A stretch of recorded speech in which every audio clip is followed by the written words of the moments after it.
Welcome students. आज हम लोग पढ़ेंगे सम स्ट्रिंग्स फंक्शंस। कल हम लोगों ने स्ट्रिंग्स के बारे में देखा था।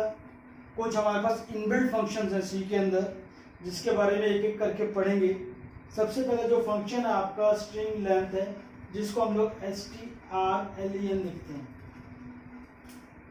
केस सेंसिटिव होता है तो ध्यान रखिएगा कि जैसा आप लिख रहे हो वैसे का वैसे ही वहाँ पे आना चाहिए। स्ट्रिंग लेंथ कुछ नहीं करेगा, आपके जो भी आप स्ट्रिंग लिख रहे हो वो कितने कैरेक्टर्स की है वो आपको बता देगा। बेसिकली वो क्या बताएगा, उसका लेंथ बताएगा। ये ध्यान रखिएगा कि जो भी आप लोगों को स्ट्रिंग्स या फंक्शन यूज करने हैं उसके लिए एक हेडर फाइल इंक्लूड करनी जरूरी है, दैट इज इंक्लूड string.h। अगर string.h को इंक्लूड नहीं करा रहे हो तो इन फंक्शंस को आप यूज नहीं कर पाएंगे। प्रोग्राम नॉर्मली वैसे ही यूज करते हैं हम लोग वॉइड में। कैरेक्टर हमने एक एरे लिया, वेरिएबल नेम कह सकते हो उसको आप, जिसके अंदर हम जैसे कल हम लोग कर रहे थे एक वेरिएबल हैप्पी हमने इसके अंदर डाला है, और इंटीजर हमने लिया लेंथ 1 और लेंथ 2। बेसिकली जो भी लेंथ आएगी वो आपकी इंटीजर में आएगी, तो इसलिए हमने इसको इंटीजर टाइप लिया है। लिखेंगे किस तरीके से, लेंथ 1 हम लोग मान रहे हैं इसका साइज निकालने के लिए, तो हमने क्या लिखा, लेंथ 1 इक्वल्स टू पहले फंक्शन का नाम, फंक्शन के नाम के बाद वेरिएबल का नाम जिसकी लेंथ आपको निकालनी है। तो वेरिएबल का नाम क्या है आपका ARR, तो हमने क्या लिखा है स्ट्रिंग लेंथ ARR सेमीकोलन।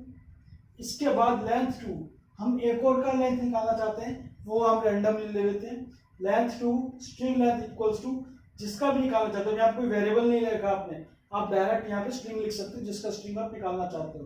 तो हमने यहाँ क्या लिख दिया, हम्टी डम्टी।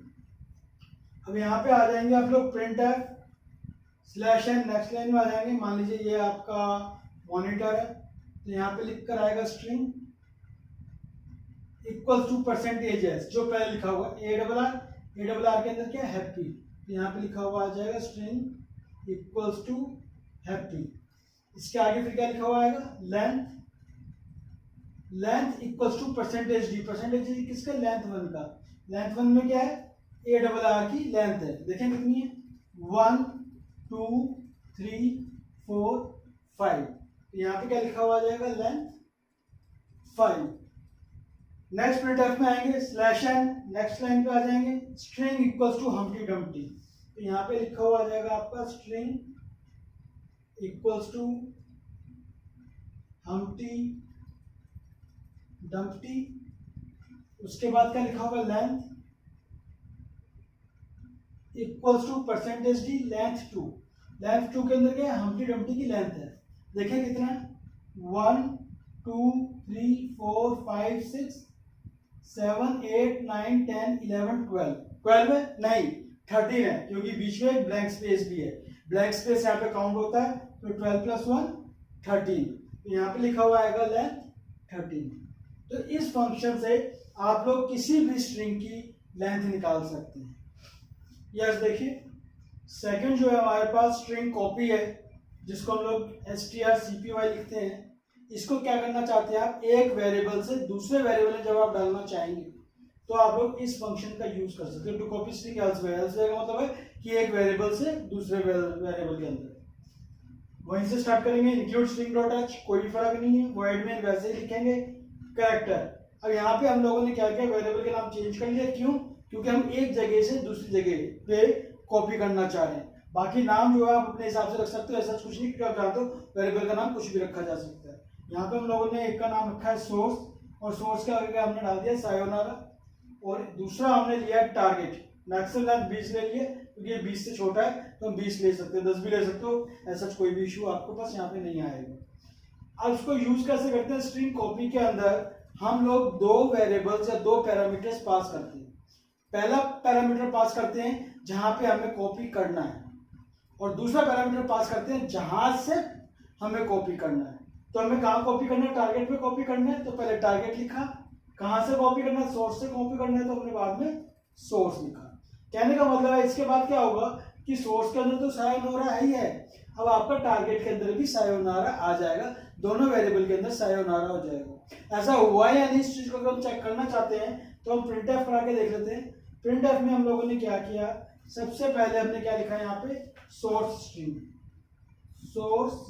स्ट्रिंग और इक्वल्स टू भी दिया हुआ है, परसेंटेज का मतलब इसका टाइप। सोर्स के अंदर क्या है आपका सायोनारा, तो यहाँ पे क्या लिखा हुआ आ जाएगा आपका सायोनारा। अगले प्रिंटफ पे आओगे सिलेक्शन, नेक्स्ट लाइन पे आ जाओगे, क्या लिखा हुआ target string equals to, target string equals to percentage किसके लिए, टारगेट के लिए। टारगेट में क्या आ गया आपका, सोर्स से उठ के टारगेट में आ गया, सोर्स में सायोनारा था, सायोनारा का आ गया आपका टारगेट के अंदर आ गया, तो यहाँ पे भी आपके पास सायोनारा आ जाएगा। इसका मतलब क्या हुआ, इसका मतलब हुआ कि आपने सोर्स से जो भी उसके अंदर था उसको उठा के आपने टारगेट के अंदर कॉपी कर दी। कॉपी के अंदर दोनों जगह रखते ध्यान रखना, ठीक है। यस, नेक्स्ट फंक्शन हमारे पास है तीसरा वाला string cat, STRCAT। Basically string cat use होता है कॉन्कैटिनेशन के लिए। कॉन्कैटिनेशन का मतलब है कि दो स्ट्रिंग्स हैं, दोनों स्ट्रिंग्स को हम लोग कंबाइन कर देते हैं। जैसे मान के चलो पहले स्ट्रिंग में मेरे पास कपिल है, दूसरे में सिंह है, तो मैं क्या करूंगा, कपिल सिंह को एक साथ ले आऊंगा, एक साथ देखने की कोशिश करूंगा। तो string cat means to concatenate two strings, दो स्ट्रिंग्स को आपस में जोड़ना। लगभग प्रोग्राम पहले की तरह, सिर्फ हमने फंक्शन का नाम चेंज किया, ज्यादा कोई चेंज इसके अंदर नहीं है। Including string dot h void में सोर्स दिया है, सोर्स के अंदर हमने यहाँ पे क्या लिखा है, सोर्स के अंदर हमने फॉक्स लिखा है यहाँ पे, और टारगेट के अंदर हम लोगों ने हेलो लिखा है यहाँ पे, ठीक। String cat target comma source, पहले कौन सा आएगा पहले समझ लीजिए आप। जिसमें आप कॉन्कैटिनेट करके लिखना चाहते हैं उसको आप पहले लिखेंगे, जिससे चाहते हैं उसको आप बाद में लिखेंगे। अब टारगेट के अंदर दोनों का कॉन्कैटिनेशन आएगा। अगर आप सोर्स के अंदर चाहते हो दोनों का कॉन्कैटिनेशन तो पहले सोर्स लिखोगे, अगर आप टारगेट के अंदर दोनों का कॉन्कैटिनेशन चाहते हो तो पहले टारगेट लिखोगे। तो ये फंक्शन हो गया। अब देखो होता क्या है, जब प्रिंटफ पे आएंगे तो सबसे पहले आपके पास यहाँ पे लिखा हुआ आएगा source string equals to percentage किसका है, सोर्स का। सोर्स के अंदर क्या है, फॉक्स, तो यहाँ पे लिखा हुआ आ जाएगा आपका फॉक्स। इसके बाद नेक्स्ट लाइन में target string equals to percentage target. अब टारगेट के अंदर हमने डाला तो हेलो था, लेकिन यहाँ पे हमने इस स्टेटमेंट के अंदर हमने टारगेट को अपडेट कर दिया है, मॉडिफाई कर दिया है। अब टारगेट के अंदर क्या हो गया, सोर्स और टारगेट का दोनों का जो लिखा हुआ है वो आपका टारगेट के अंदर आ गया। सोर्स के अंदर आपके पास फॉक्स था, टारगेट के अंदर हेलो था, तो यहाँ पे क्या आ जाएगा आपके पास हेलो। जो पहले है वो पहले ही आएगा, जो बाद में वो बाद में आएगा, ये ध्यान रखना। ऐसा नहीं है कि सोर्स का पहले फॉक्स लिखा आएगा फिर हेलो लिखा हुआ आएगा, नहीं, पहले टारगेट है तो पहले टारगेट का लिखा हुआ आएगा, तो क्या है आपका हेलो, और उसके बाद क्या लिखा हुआ आएगा फॉक्स।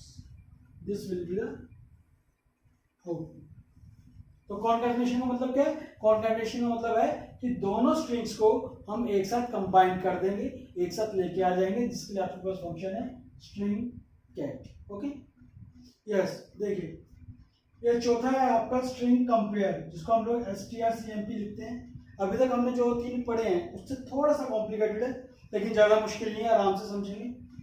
क्लियरली लिखा हुआ है टू कंपेयर टू स्ट्रिंग्स, दो स्ट्रिंग्स को कंपेयर करना है कि स्ट्रिंग्स जो है दोनों के दोनों एकदम सेम है या नहीं है, ठीक है ना। ध्यान रखना कि इसके अंदर जो रिजल्ट आएगा वो हमेशा इंटीजर में आएगा, जैसे नॉमिनी आएगा इंटीजर्स के अंदर आएगा, और इंटीजर्स का भी एक स्पेसिफिक मीनिंग होगा। क्या मीनिंग होगा देख लेते हैं। पहला, अगर तो मैच कर गया, पूरा का पूरा सेम है, तो आपके पास आंसर 0 आएगा। लेकिन अगर मैच नहीं करता है, स्टार्टिंग क्या होती है इसकी, पहले कैरेक्टर को पहले से मैच करेगा, फिर दूसरे कैरेक्टर को दूसरे से, तीसरे कैरेक्टर को तीसरे से। तो जहां पे भी कैरेक्टर मैच नहीं होगा, उन दोनों कैरेक्टर का डिफरेंस कैसे है। मान लो कि एक में आ रहा है ए, एक में आ रहा है डी, तो इनके बीच में डिफरेंस कितना है वो आपका रिटर्न आ जाएगा। अभी जब हम एग्जांपल करेंगे तो उसमें हम देखेंगे, वहां पे आपको और क्लियर हो जाएगा। देखिए प्रोग्राम आपका यहाँ से स्टार्ट होता है, include string dot h void main as it is. दो स्ट्रिंग्स ली है मैंने, स्ट्रिंग 1 और स्ट्रिंग 2, दोनों कैरेक्टर टाइप है। एक के अंदर जेरी लिख लिया है, एक के अंदर मैंने फेरी ले लिया है। इंटीजर आईजे के क्यों ली, 3 क्यों लिए, क्योंकि मैं 3 कंपैरिजन कराना चाह रहा हूँ। मैंने आपको बताया था कि रिजल्ट इंटीजर में आएगा, इसलिए मुझे इंटीजर टाइप लेना पड़ा। पहले के अंदर मैंने क्या किया, स्ट्रिंग 1 और जेरी को कंपैरिजन कराया, दूसरे के अंदर मैंने स्ट्रिंग 1 और स्ट्रिंग 2 को कंपेयर कराया, और तीसरे के अंदर मैंने स्ट्रिंग 1 और जेरी बॉय को कंपेयर कराया। अब एक एक करके देखते हैं। इस लाइन में मैंने सिंपली आई जे को प्रिंट किया, आई की वैल्यू क्या आएगी, जे की वैल्यू क्या आएगी, के की वैल्यू क्या आएगी, वो हम लोग यहाँ पे लिखेंगे। अभी हम देख लेते हैं कि आई की वैल्यू, जे की वैल्यू और के की वैल्यू क्या क्या आनी चाहिए, किस हिसाब से आनी चाहिए। आई क्या आपका स्ट्रिंग 1 और जेरी, स्ट्रिंग 1 के अंदर क्या है आपका जेरी, किससे कंपैरिजन करा रहे हो आप, जेरी से करा रहे। सबसे पहले जे को जे से कंपेयर करेगा, ई को ई से करेगा, आर को आर से करेगा, आर को आर से करेगा, वाई को वाई से करेगा, एकदम सेम है। तो आपका आंसर आ जाएगा यहाँ पे 0। ठीक, आप इसमें एक चीज लिख सकते हो कि डिफरेंस में लिख के इसको आप लिख सकते हो एसकाई डिफरेंस, इनकी एसकाई वैल्यूज होती है, उस एसकाई वैल्यू का डिफरेंस आएगा। क्योंकि यहाँ पे कोई भी एसकाई सेम है सबकी, तो कोई भी डिफरेंस नहीं है, तो आपका सेम आएगा। दूसरा क्या आपका स्ट्रिंग 1, स्ट्रिंग 1 में क्या आपका जेरी, और ये है आपका वेरी। जब आप कंपेयर करेंगे, जैसे आपने पहली स्ट्रिंग कंपेयर की तो कंपेयर नहीं होगी। अब जे और एफ के बीच में आप देखेंगे एफ जी एच आई जे, 4 का डिफरेंस आ रहा है, तो यहाँ पे आपके पास आ जाएगा 4। इनके आप जब एसकाई वैल्यूज भी देखोगे तो वहां पे भी आपको 4 का डिफरेंस मिलेगा। बेसिकली एसकाई का डिफरेंस आते हैं, तो हम ऐसे ही डायरेक्ट करके देख रहे हैं। तीसरे में क्या कर रहे हो आप, स्ट्रिंग 1, स्ट्रिंग 1 में क्या है जेरी, किससे कर रहे हो आप, जेरी बॉय से कर रहे हो। तो यहाँ पे आप देखिए जे से जे कंपेयर हो गया, ई से ई कंपेयर हो गया, आर से आर कंपेयर हो गया, आर से आर कंपेयर हो गया, वाई से वाई कंपेयर हो गया। अब आपको ध्यान होगा, मैंने आपको पिछली क्लास में, वीडियो क्लास में बताया था कि स्ट्रिंग के लास्ट में /0 होता है, दैट इज नल। और यहाँ पे क्या है, यहाँ पे आपका ब्लैंक स्पेस है। ठीक, तो जो आपके पास जो नल आया है, इस नल की वैल्यू होती है -32 और ब्लैंक स्पेस की 0, तो दोनों का जो डिफरेंस आएगा आपका दैट इज -32। तो इसलिए यहाँ पे आपके पास आंसर आ जाएगा -32, क्योंकि दोनों बराबर नहीं है। ये आपका that is not blank space, this is null and this is the blank space, तो दोनों का डिफरेंस आ जाएगा। तो आप यहाँ से देख के बता सकते हो मैच कर रहा है या नहीं कर रहा, सिर्फ ये देखना है तो 0 का मतलब मैच कर गया, 0 नहीं है तो मैच नहीं कर रहा। बाकी रिजल्ट का क्या मतलब है उसको आप इस चीज से देख के बता सकते हो। तो these are the basic functions, और भी फंक्शंस आप बुक्स में देख सकते हो कि ये बेसिक फंक्शंस हैं जो आपके एग्जामिनेशन पॉइंट ऑफ व्यू से बहुत इंपॉर्टेंट है और अक्सर आ जाती हैं। नेक्स्ट क्लास में हम लोग आप लोगों का पॉइंटर्स स्टार्ट करेंगे। आज के लिए इतना ही, थैंक यू वेरी मच।